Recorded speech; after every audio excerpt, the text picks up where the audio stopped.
My phone exploded with calls that Monday morning while I sat in my new office at the State Regulatory Commission. CFO Marcus Webb breathlessly explained their entire professional liability insurance policy just canceled overnight, leaving them exposed on millions in active client work. 3 major lawsuits filed that morning. Partners in emergency session. Your exit agreement triggered this, he gasped between panicked breaths.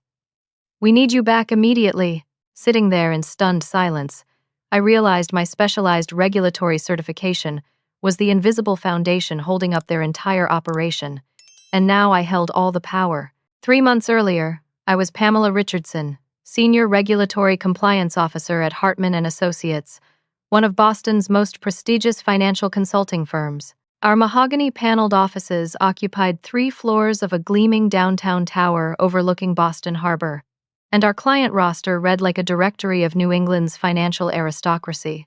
Trust fund families, technology entrepreneurs, and old money dynasties entrusted us with portfolios worth hundreds of millions of dollars.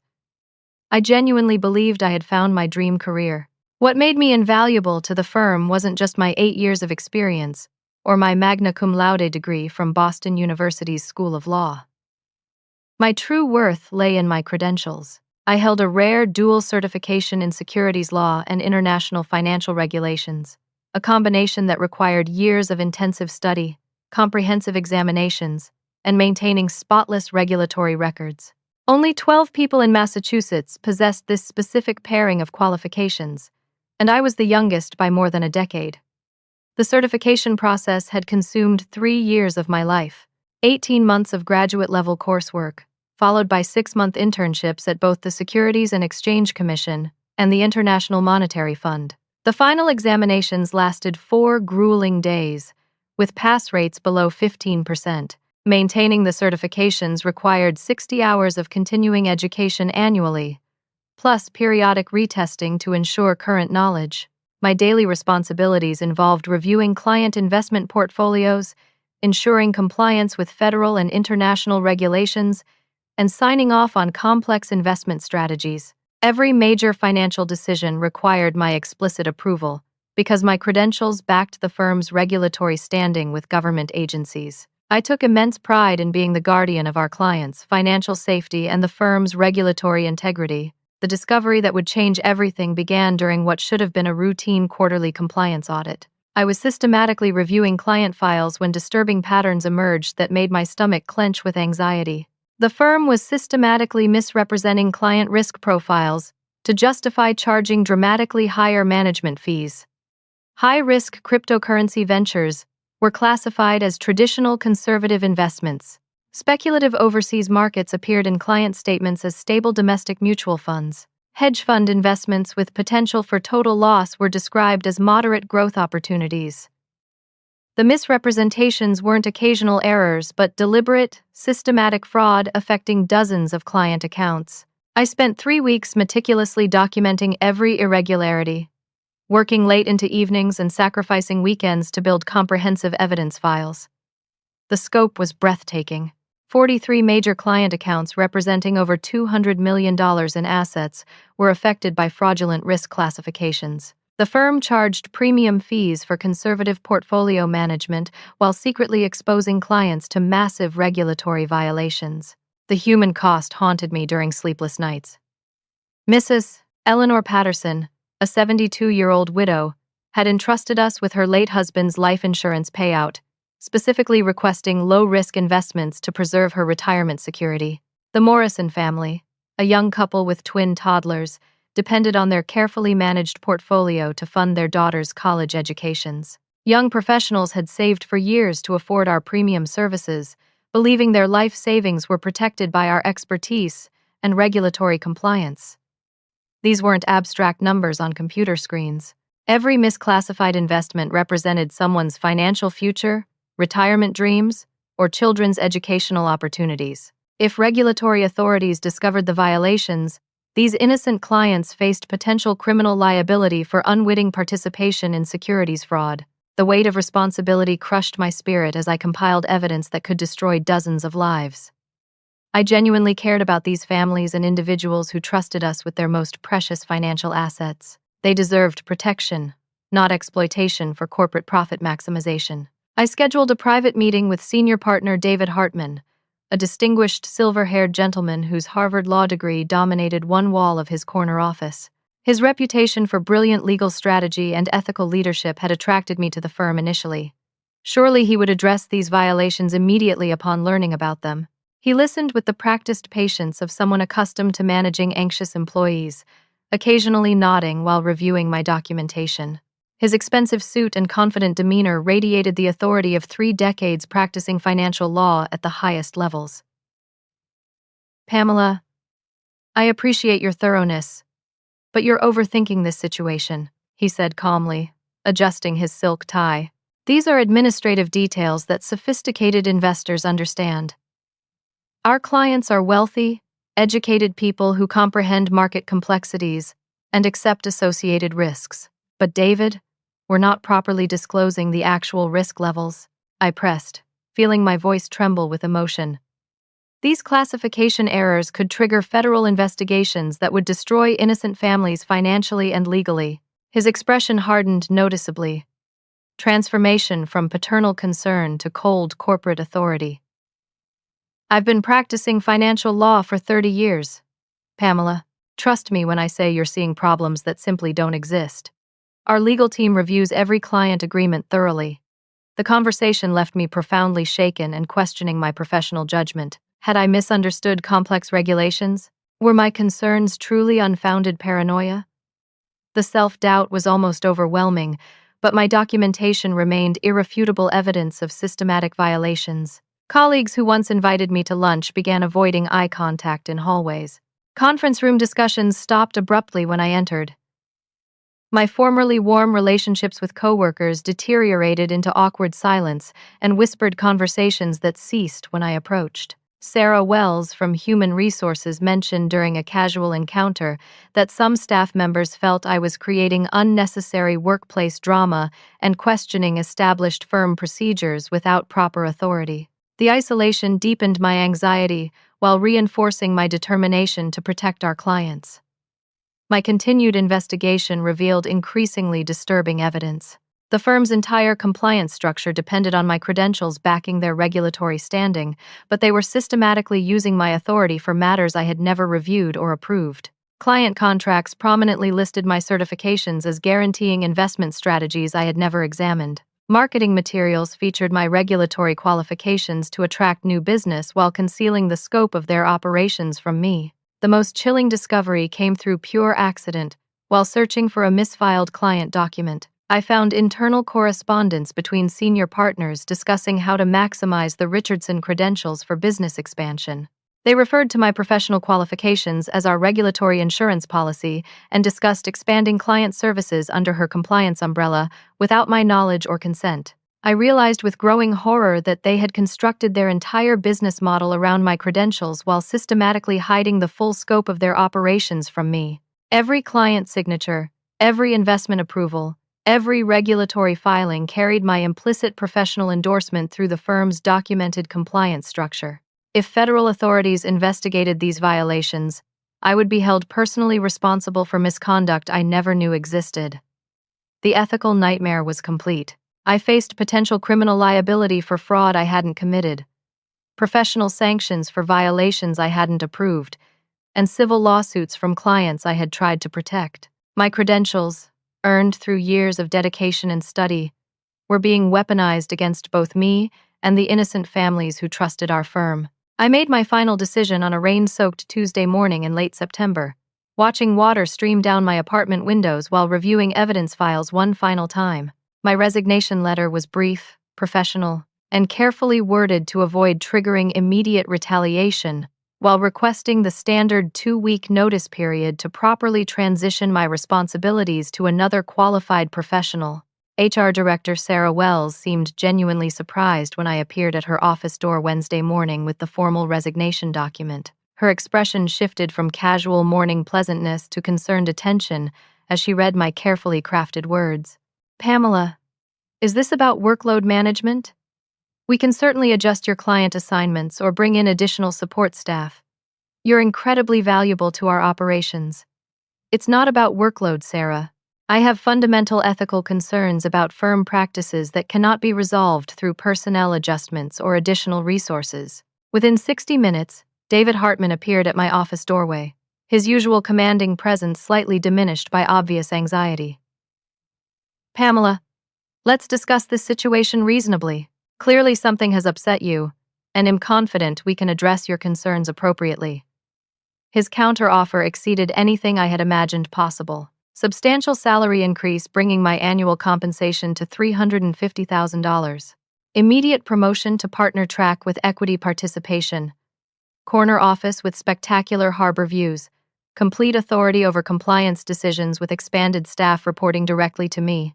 The financial package represented more money than I had ever dreamed of earning. Partner-level income would transform my modest lifestyle, pay off student loans immediately, and provide financial security for decades. The corner office would establish my professional status among Boston's financial elite.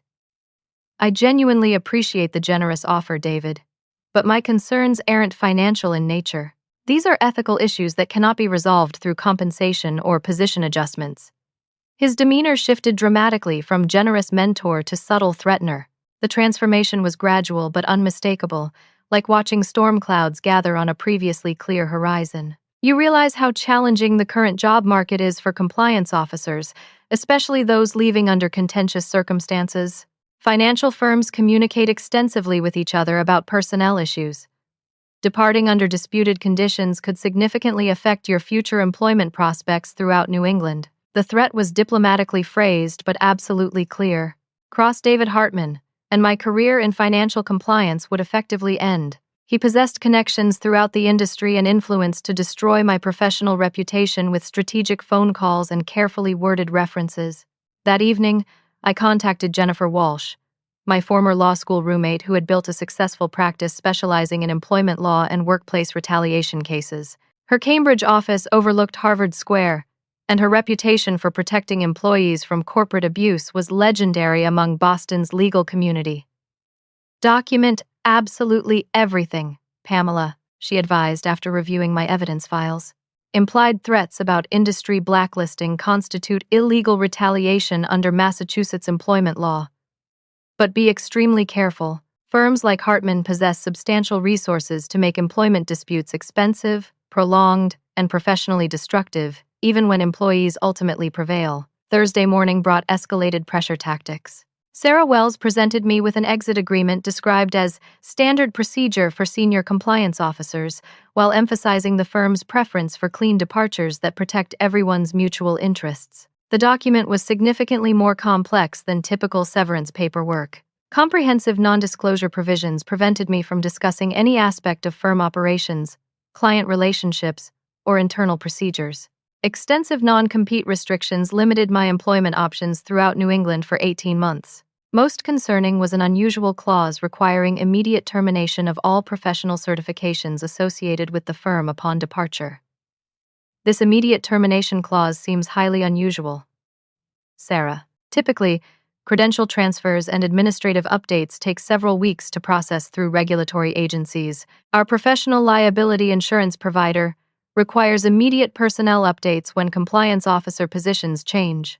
It's routine administrative procedure mandated by our coverage terms. I requested additional time to review the agreement with legal counsel. Jennifer's reaction was immediate, an intense concern about the document's unusual provisions. This isn't standard severance language, Pamela. The immediate termination clause combined with extensive non-compete restrictions suggests they're attempting to control your ability to work elsewhere in the industry. Something feels fundamentally wrong about these terms, but my options were severely limited by circumstances beyond my control.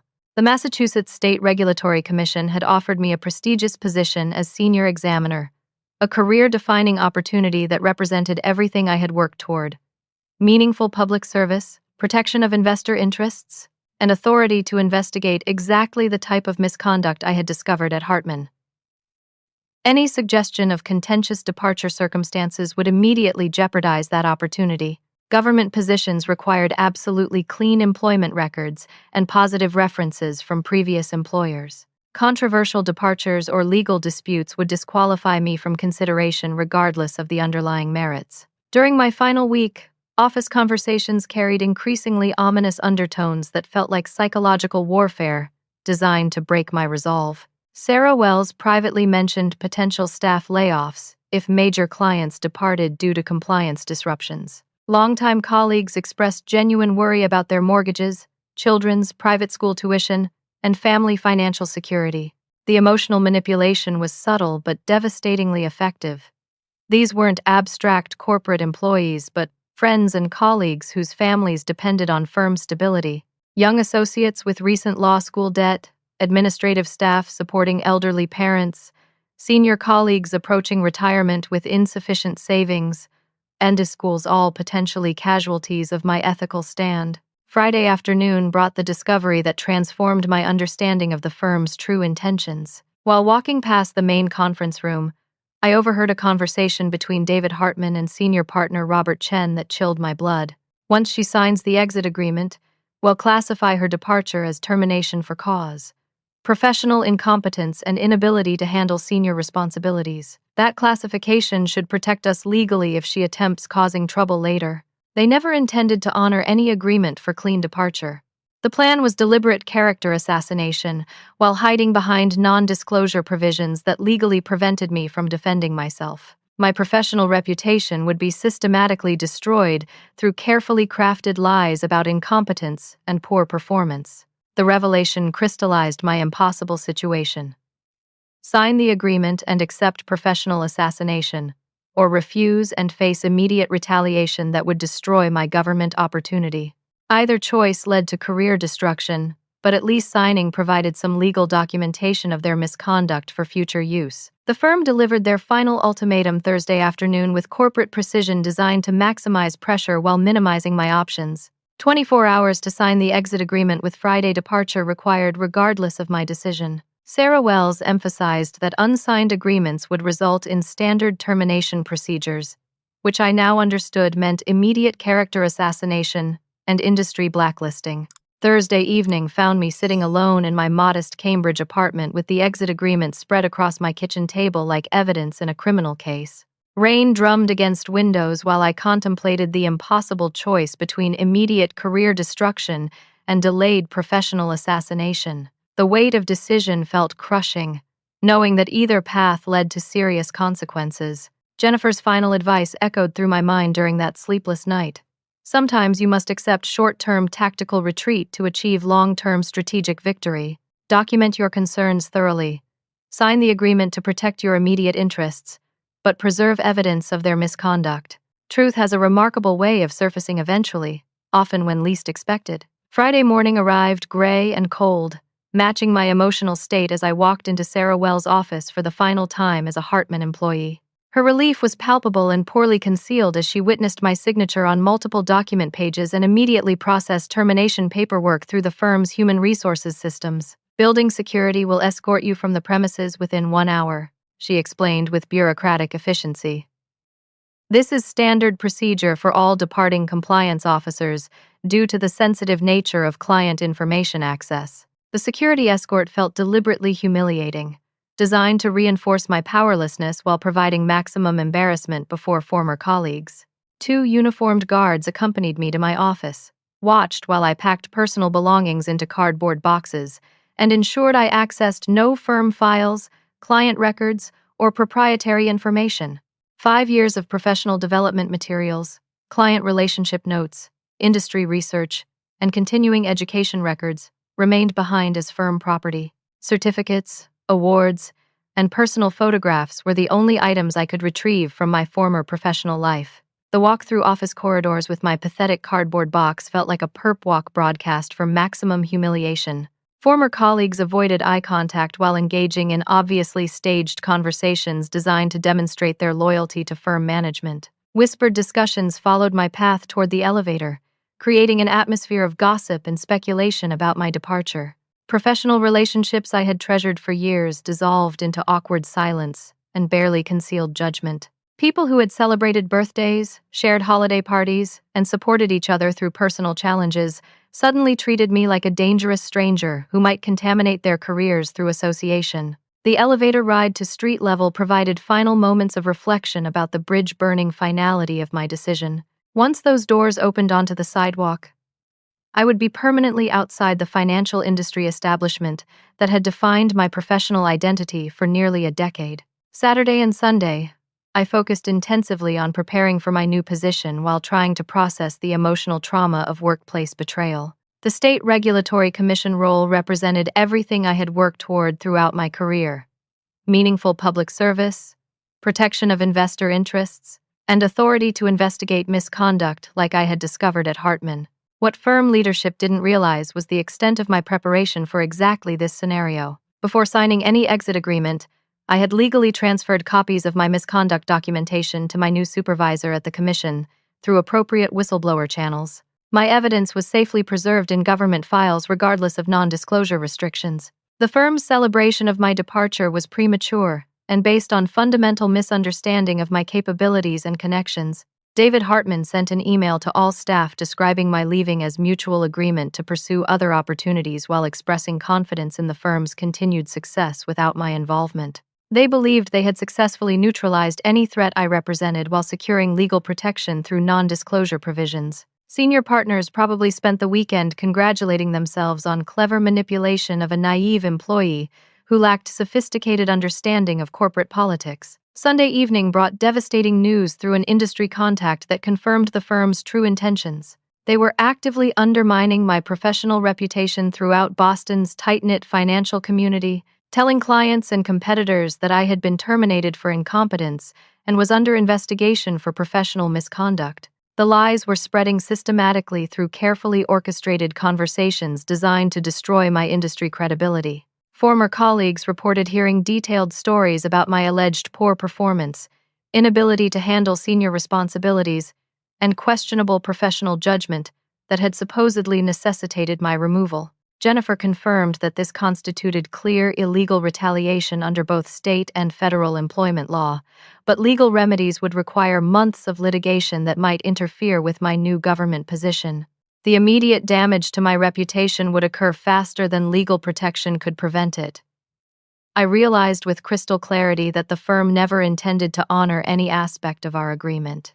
They wanted me permanently eliminated from their operations and professionally discredited, regardless of legal, ethical, or moral implications. The exit agreement was simply a weapon to prevent my defense against systematic character assassination. Monday morning, I began my new career at the State Commission while remaining completely unaware that weekend administrative changes had triggered something far more catastrophic than the firm's leadership could have possibly imagined. Their own fraud was about to be exposed through the very mechanisms they had used to exploit my credentials. My phone began ringing at 6:30 Monday morning, while I prepared for my first day as senior examiner at the Massachusetts State Regulatory Commission. Unknown numbers from the Hartman area code flooded my voicemail system faster than I could process them. Initially dismissing the calls as harassment from former colleagues, I focused on preparing for crucial first-day meetings with federal regulators. By 7:15, voicemails were accumulating at an alarming rate, with increasingly panicked messages from people I recognized. The voice that made me pay attention belonged to CFO Marcus Webb, David Hartman's trusted right-hand man for over 15 years, whose normally controlled corporate tone carried unmistakable desperation. "Pamela, please call our emergency line immediately. We have a catastrophic business situation developing that requires your urgent attention. The firm's professional liability insurance policy canceled automatically over the weekend when your credentials were removed from our coverage structure. We had absolutely no idea that your specific certifications were underwriting our entire insurance protection." Sitting in my new corner office overlooking downtown Boston's financial district, I listened with growing amazement to increasingly frantic messages from people who had treated me like a dangerous criminal just 72 hours earlier. The irony was both satisfying and terrifying as I began understanding the magnitude of what had occurred. The insurance company's automated computer systems had processed my credential termination during weekend batch updates of professional liability policies. Monday morning brought official notification that Hartman and Associates had zero professional liability coverage for any ongoing client matters, active litigation, or future business operations. The scope of the crisis became clear through subsequent voicemails from increasingly desperate firm representatives. Hartman carried a $25 million professional liability insurance policy that protected them against claims of misconduct, negligence, regulatory violations, and client litigation. The insurance company had structured this coverage around my dual certifications, treating my credentials as the essential foundation for all firm activities. When weekend computer systems automatically removed me from the policy structure, the insurance company's risk assessment algorithms interpreted this as complete loss of essential qualifications. Without proper regulatory credentials backing their operations, the firm posed unacceptable liability risk that exceeded coverage parameters. Insurance protection terminated immediately with automatic notification to all interested parties. Major clients received registered letters from the insurance company over the weekend, explaining coverage lapse and strongly advising immediate review of their account relationships. By 9 a.m. Monday, 3 different clients had filed emergency lawsuits demanding account freezes, immediate return of management fees, and damages for alleged fraudulent misrepresentation of professional qualifications. The Morrison family, whose twin daughter's college fund I had specifically worried about during my investigation, led the litigation charge. Their attorney argued persuasively that the firm had actively solicited their business based on regulatory credentials the firm no longer possessed, constituting actionable fraud under Massachusetts consumer protection statutes. Additional clients demanded immediate return of fees paid for services, supposedly backed by professional qualifications the firm could no longer provide. Wealthy families who had trusted Hartman with generational wealth questioned whether their investments had ever been properly managed according to advertised standards. State financial regulators received automatic notification of the insurance lapse through computerized monitoring systems, immediately triggering investigation protocols that my new colleagues at the commission began implementing within hours of my arrival. The timing was remarkable. My first day investigating my former employer's misconduct. Local business media picked up the developing story by mid-afternoon. The Boston Business Journal's afternoon edition featured a prominent headline reading, "Prominent financial advisory firm loses complete insurance coverage following key personnel departure." The article described the highly unusual situation where one employee's departure had triggered total loss of professional liability protection. Industry experts interviewed for the article expressed shock at any firm's dependence on single employee credentials. This suggests fundamental mismanagement of professional qualifications and regulatory compliance, explained Dr. Patricia Morrison, a Boston University professor specializing in financial regulation. Properly managed advisory firms maintain multiple credentialed staff members and never depend entirely on individual employees for institutional credibility. Marcus Webb called again at noon, his voice breaking with barely controlled panic. "Pamela, whatever personal or professional disagreements occurred between you and senior partners, we need to resolve this situation immediately. The firm cannot legally operate without proper insurance coverage. Clients are demanding answers we cannot provide. Staff members are updating their resumes and exploring other opportunities. Please consider returning under any terms you specify." From my new office equipped with state-of-the-art regulatory databases, I watched local television coverage of the developing crisis while organizing my own comprehensive documentation for official investigation purposes. The irony wasn't lost on me. The firm that had attempted to destroy my professional reputation now desperately needed those same credentials to prevent complete organizational collapse. That afternoon brought access to regulatory databases that revealed the true scope of Hartman's misconduct far beyond anything I had discovered during my internal investigation. The firm had been systematically using my credentials for client matters I had never worked on, international transactions I had never authorized, and risk assessments I had never conducted or approved. Client account records showed my regulatory approval signatures on hundreds of investment decisions I had never reviewed. International currency transactions bore my electronic authorization on dates when I was attending continuing education seminars in different states. Complex derivative investments carried my compliance approval during vacation periods when I was traveling abroad with documented proof of my absence. The insurance cancellation wasn't simply about losing coverage.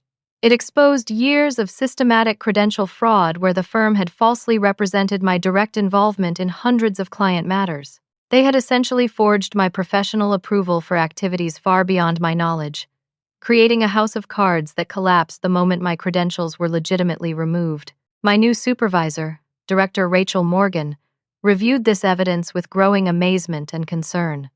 Pamela, this represents far more than insurance fraud or credential misuse.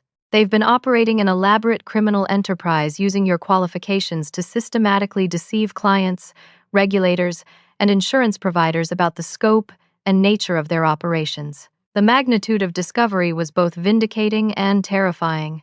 My ethical concerns had been completely justified, but the actual scope of misconduct exceeded my worst fears about firm practices. Hundreds of innocent clients had been systematically defrauded through abuse of my hard-earned professional credentials. Tuesday morning brought escalating desperation from Hartman and Associates as the full scope of their crisis became apparent. David Hartman called personally for the first time since my departure, offering an unprecedented compensation package for my immediate return that revealed how thoroughly they misunderstood their situation.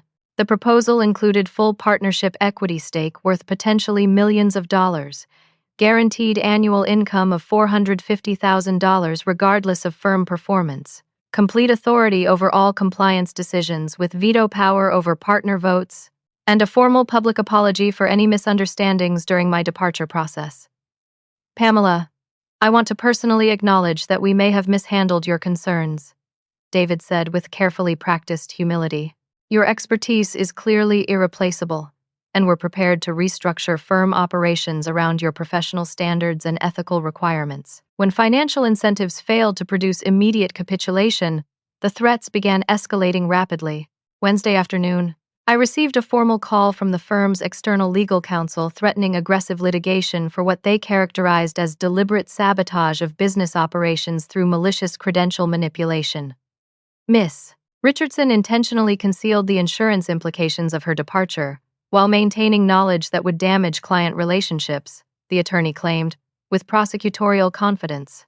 Her actions constitute tortious interference with business relationships, breach of fiduciary duty, and possible securities fraud through manipulation of regulatory credentials.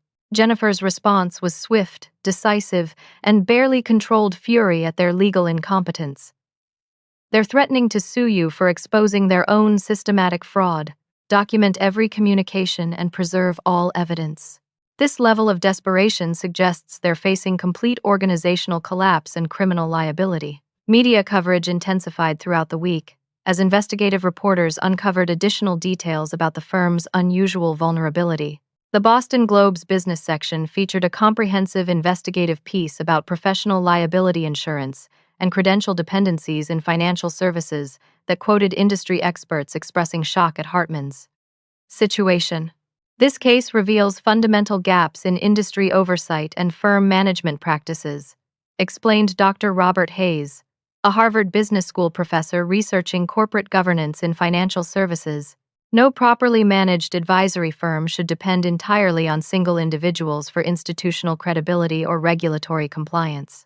The article quoted anonymous industry sources, describing Hartman's reputation for credential leveraging and regulatory shortcuts that had been overlooked during years of strong performance. Competitors expressed private satisfaction at their rivals' difficulties, while publicly offering sympathetic comments about industry challenges. Thursday brought news of internal partner panic, as emergency meetings discussed potential firm dissolution. Senior associates contacted their professional networks, seeking alternative employment opportunities, while junior staff updated resumes and explored positions with more stable organizations. The prestigious practice built over decades was crumbling within 1 week of my departure.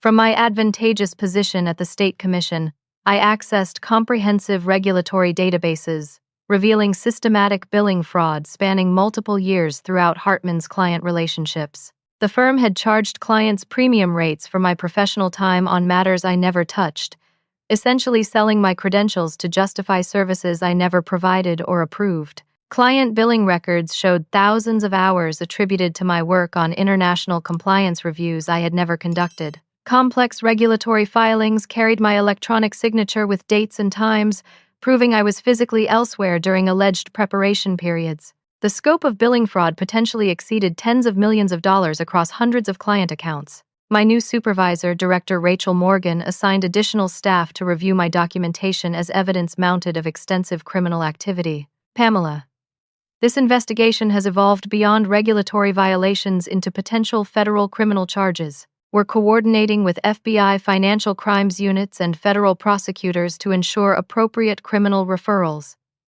Professional associations began reviewing the firm's membership status and ethical standing. The Massachusetts Association of Financial Advisors launched formal ethics investigations, while the Securities and Exchange Commission received detailed complaints from multiple clients alleging systematic misrepresentation of qualifications and services. By Friday, expensive public relations firms couldn't contain the expanding crisis.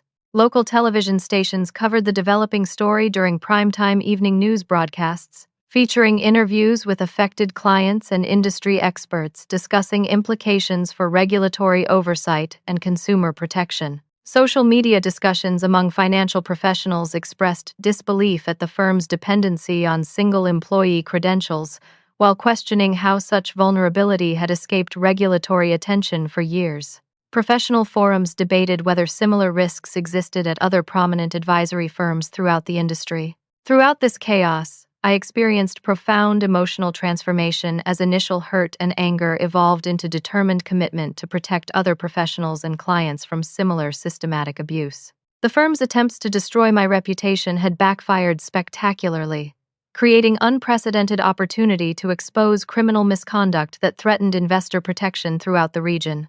Jennifer confirmed that my comprehensive documentation provided irrefutable evidence for multiple federal criminal violations, including securities fraud, mail fraud, wire fraud, and conspiracy charges. They've essentially handed you everything needed to prove their systematic misconduct, while simultaneously making themselves completely vulnerable to criminal prosecution and civil liability.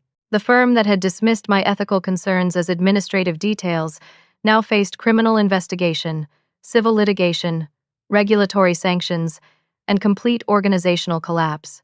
Their arrogant confidence in controlling my departure had exposed years of systematic fraud to law enforcement agencies with authority to impose severe criminal penalties. The following week marked my transition from victim to instrumental witness as I coordinated carefully with state regulators, federal law enforcement agencies, and affected clients seeking justice.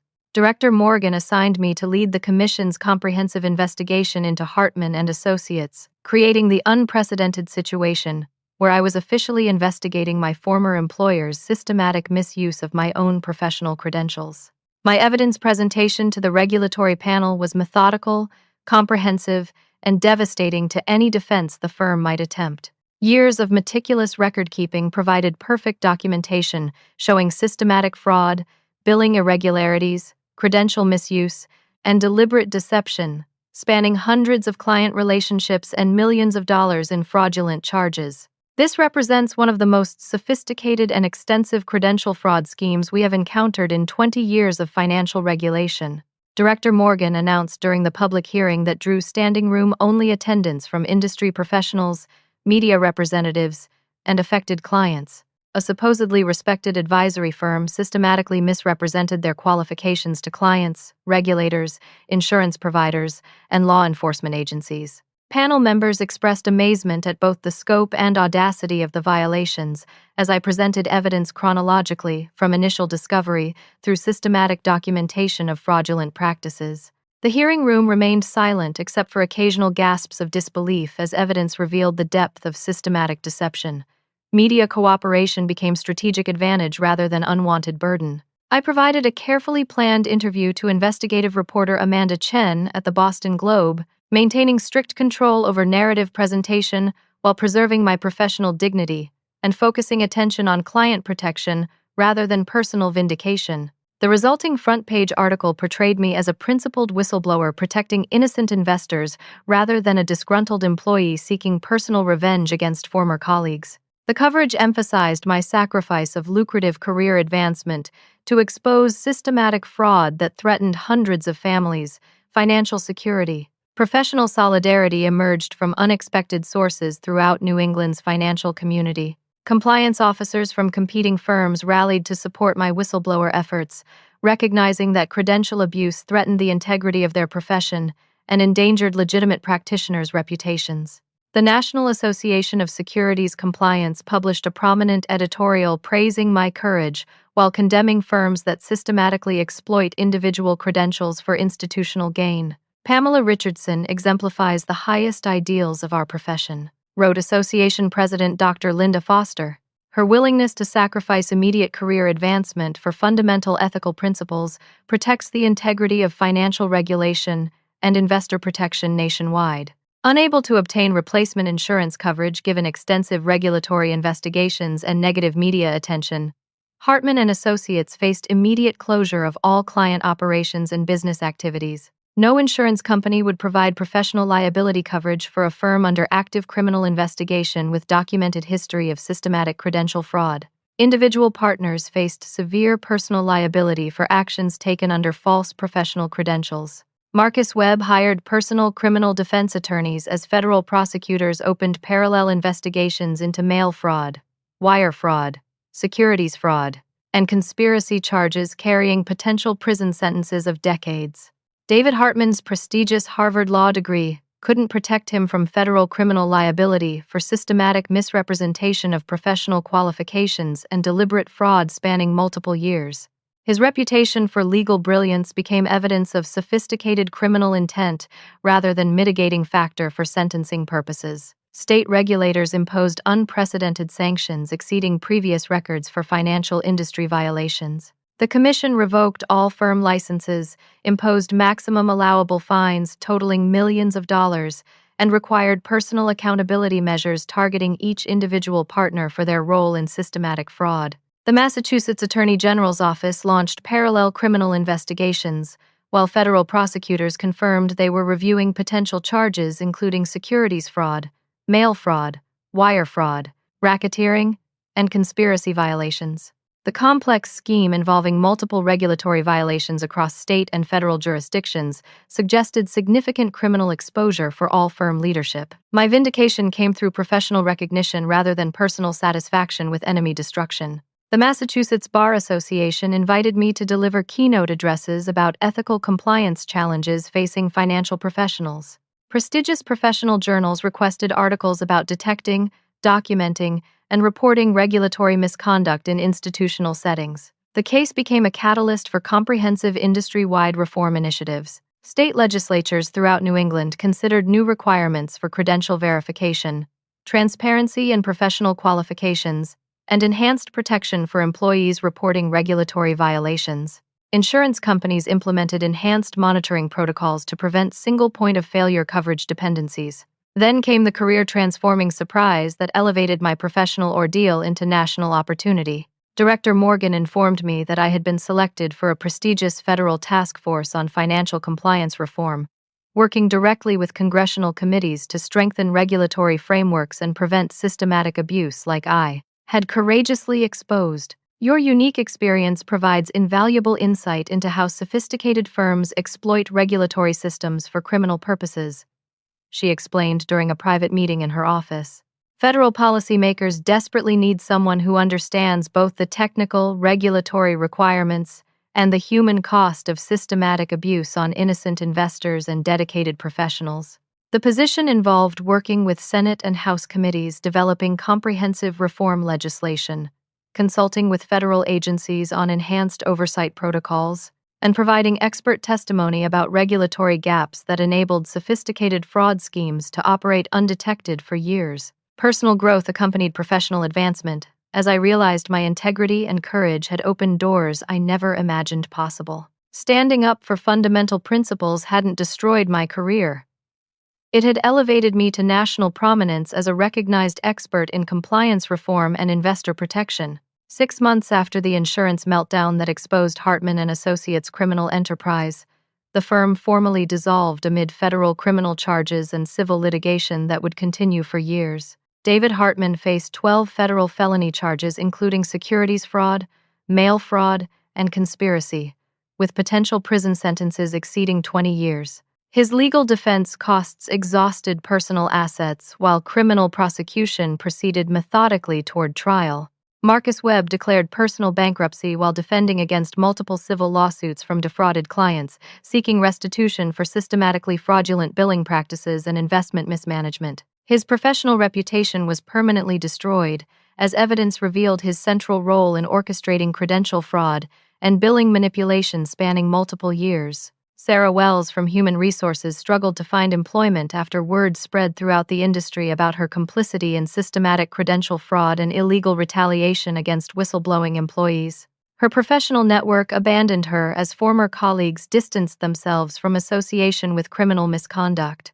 Court-supervised restitution processes ensured affected clients recovered misappropriated funds, plus substantial punitive damages for the emotional distress and financial uncertainty caused by systematic fraud. Misuse. Eleanor Patterson's retirement security was fully restored with additional compensation for psychological trauma. The Morrison family's college fund for their twin daughters was replenished with punitive damages that actually improved their long-term financial position. My career flourished beyond anything I had previously imagined possible during those dark days when signing the exit agreement felt like professional suicide. The federal task force position connected me with congressional leaders, regulatory experts, and policy advocates working to strengthen comprehensive financial protection laws nationwide. Professional relationships improved dramatically as truth emerged about the systematic fraud I had courageously exposed, despite severe personal and professional risks. Colleagues who had distanced themselves during my final weeks at Hartman reached out with sincere apologies and expressions of admiration for my ethical courage under extreme pressure. Industry conferences throughout the country invited me as keynote speaker discussing ethical leadership, whistleblower protection, and the fundamental responsibility of compliance professionals to protect investors from sophisticated fraud schemes. My speeches emphasized that credentials represent public trust rather than personal property, and professionals bear responsibility to protect that trust, regardless of career consequences. New comprehensive regulations emerged directly from evidence I provided during federal investigations. Massachusetts implemented the most stringent credential verification requirements in the nation for financial services firms. Insurance companies throughout the industry adopted enhanced monitoring protocols to prevent single point of failure coverage structures that enabled systematic fraud. Educational opportunities developed organically as my experience became a case study for business schools, law schools, and professional development programs. I created comprehensive training curricula for compliance professionals facing ethical dilemmas, teaching them how to document concerns properly, seek appropriate guidance, and protect themselves while serving client interests and regulatory integrity. National media recognition elevated my professional profile far beyond regional financial services. The Wall Street Journal, Financial Times, and major television networks featured my story as an exemplary case of ethical leadership, triumphing over sophisticated corporate misconduct. Universities throughout the country invited me to speak with students about integrity and professional practice. Personal healing required extensive time and professional therapeutic support to process the trauma of systematic workplace betrayal and professional isolation. Therapy helped me understand that my experience represented institutional failure rather than personal inadequacy. Support groups for financial industry whistleblowers provided community with others who understood the emotional cost of choosing principles over personal advancement. Financial security exceeded my wildest expectations through multiple complementary sources. Federal whistleblower rewards for exposing securities fraud totaled hundreds of thousands of dollars. Career advancement to federal positions provided substantial salary increases and comprehensive benefits. Consulting opportunities with firms seeking to improve compliance practices generated additional income streams. Personal relationships blossomed as my confidence and self-respect returned stronger than before. I met Dr. James Mitchell, a Harvard Business School professor researching corporate ethics and whistleblower protection, at a conference where I was delivering the closing keynote address. Our relationship developed from professional admiration to personal connection based on shared values and mutual respect for intellectual integrity. James understood the emotional toll of standing up to institutional corruption because his research focused on supporting professionals who chose ethical principles over career advancement. Our partnership provided emotional stability and intellectual companionship that enriched both our professional work and personal fulfillment. The ultimate validation came at the annual meeting of the National Association of Securities Compliance, where I received their highest honor for ethical leadership and investor protection. Standing at that podium, surrounded by colleagues who respected my courage and integrity, I reflected on the transformative journey from isolation to recognition. Sometimes the most terrifying leap into uncertainty leads to the most meaningful landing in places you never imagined reaching. Standing up for fundamental principles isn't just about stopping wrongdoing. It's about actively creating the professional environment we want to work in and the industry we want to represent. My credentials were never just personal property. They represented a sacred responsibility to everyone who trusted them with their financial security and professional integrity. When I chose to protect that trust, despite severe personal and professional consequences, I discovered my real power wasn't in what I knew or what credentials I possessed, but in who I chose to be when facing impossible ethical choices. Integrity under pressure reveals character more clearly than comfort during easy times.